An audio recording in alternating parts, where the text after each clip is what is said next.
Yo, it looks like I'm all like ready, right? But I feel like this is everybody right now.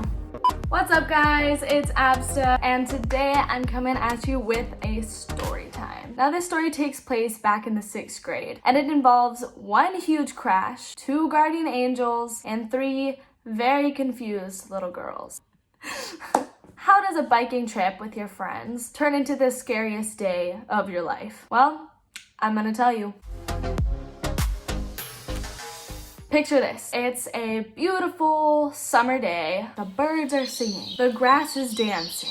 I'm in 6th grade, my sister's in 4th. I decide to call up my best friend at the time who lived down the street. We're gonna name her Samantha. I tell her to bring her little sister who's in Macy's grade too, so it's kind of like perfect. We're like doubled up. We invite them to go on a bike ride. We don't have like a set plan yet. We just know we want to go on this trail called the Thompson Creek Trail. Just adventure. So we lived at the foothills of our city. Right at the bottom of the mountain range is this trail, and then it's houses. Basically the backyards of all those houses, they have a wall, and then it's the trail behind that, and then the mountain range. We would always go on that trail. It was a little secluded, but there were still people walking on it like all the time. You would see 2 people every like half a mile you went. So all 4 of us meet up now, and we're riding along the trail. It's super fun. We're just, laughing, and we're just being kids. We're on bikes on the freaking trail. I don't see any kids on bikes anymore. And then we come up to this house that has a blood orange tree that grows against the wall of their backyard. And the blood oranges would hang over the side. If you could reach or climb up,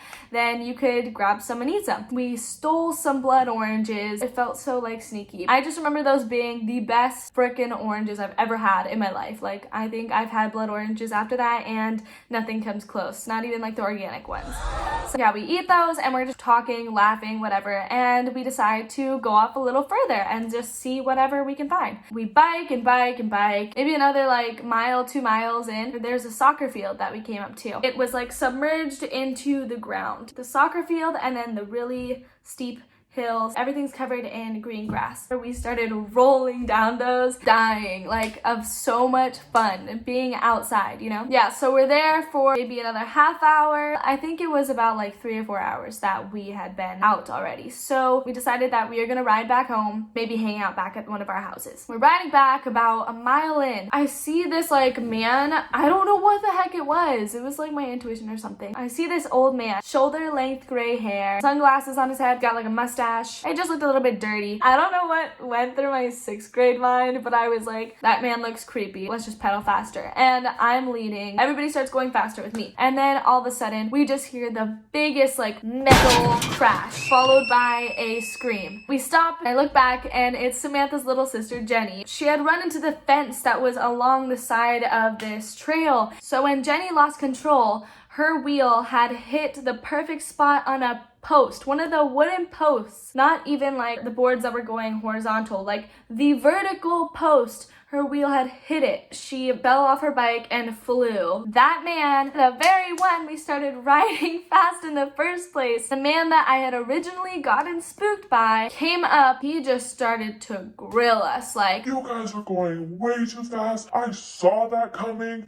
I knew that was gonna happen. This is your fault." Totally guilt tripping us. 6th graders and my sister's a 4th grader. So we're just feeling awful. We're like, wow, I cannot believe we made Jenny ride that fast. We felt like we weren't watching out for her. We felt like it was our fault. And he was helping her up and everything. We just didn't know what to do. We were like trying to comfort Jenny too. I think I remember him being like, back up, like give her some space or whatever. So after she stops crying, we just make sure everything is okay. She didn't break a bone or sprain anything. He picks her bike up and he starts walking with her kind of in front of us because we're already like kind of intimidated, and we also feel horrible about the whole situation. So we're hanging back a few feet while he's like talking to her. We don't know what he's talking about. Jenny's like being whatever about it. She's like, kind of holding her back. Myself, Macy, and Samantha are talking amongst ourselves in the back like, "Oh my god, I feel so bad. I can't believe we've done this to her. I don't know what we could do to help." So then like 10 minutes pass by. We're still walking along the trail. He's still holding her bike and Jenny's still walking in the front with him. And I remember telling Samantha like, "Hey, we don't need him anymore. We got it from here. She's okay." And basically to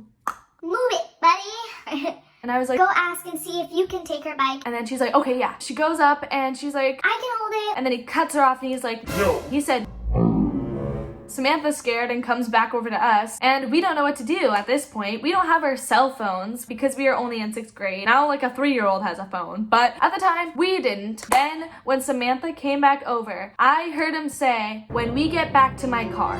When we get back to my car.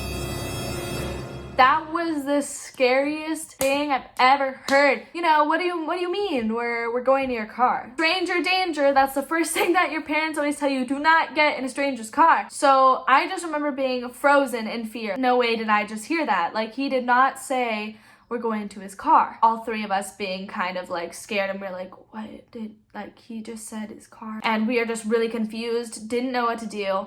And then all of a sudden, this middle-aged woman came up to us, and she has some big sunglasses on and like a big hat. "Hey girls, is this your grandpa?" And we were like, no. Of course, we were trying to be discreet because he was maybe only 15 feet away from us with Jenny. And then we immediately told her, we're like, No, this guy's not our grandpa. We don't know who he is. He just started yelling at us and he won't give her bike back. and I remember her saying, "Jim, come here." She said that her name was Kim and his name was Jim. He was also wearing some big sunglasses, so I don't even remember what they looked like.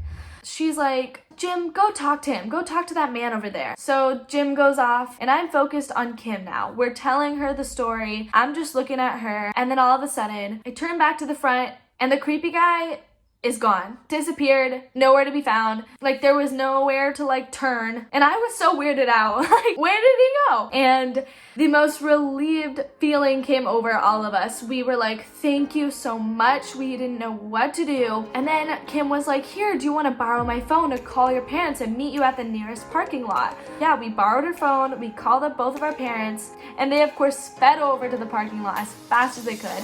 And they're like, "Well, I'm so glad you guys are safe. I'm so glad that we can help you." And we were hugging them, and we were just like, thank you guys so much. We don't know what was gonna happen. Like, literally, he could have taken just Jenny away. He could have taken all of us away. We don't know what his car looked like. We don't know how big it was. And they're like, "Of course." And we walk here every Tuesday and Thursday, and we're always walking these trails. Not long after, our moms pulled up into the parking lot, ran over to our moms, explained the whole story, and we're like, "Kim and Jim helped us." Like, how weird are those names already? Like, Kim and Jim. It could be a coincidence, whatever, but like, how is it that their names are Kim and Jim? They got these giant sunglasses on, and I don't even remember what they looked like at all. Like, their faces, I don't remember. I can remember what they're wearing too. How is it that I can remember what they're wearing, but I don't remember anything about their face? Not their eye color, nothing.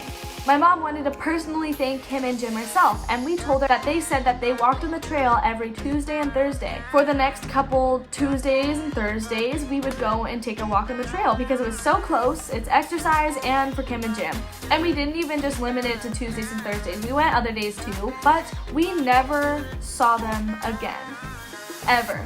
I don't know if you guys believe in guardian angels, but I think that they were some guardian angels. And when I told my mom the story, she thought so too. I remember Samantha's mom was like, "You guys are just drama magnets." And that's true, because there are a couple of stories that me and Samantha both went through. So that is my crazy story about the time that I was almost kidnapped. I hope that one of my childhood traumas entertained you.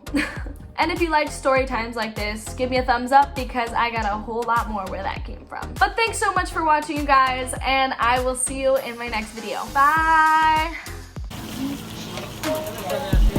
So we were staying with my aunt and uncle at their apartment right in the middle of Xintiandi. Xintiandi is like the Times Square, but in China. The view was incredible. Shanghai Fashion Week was happening right below their apartment. We walked down there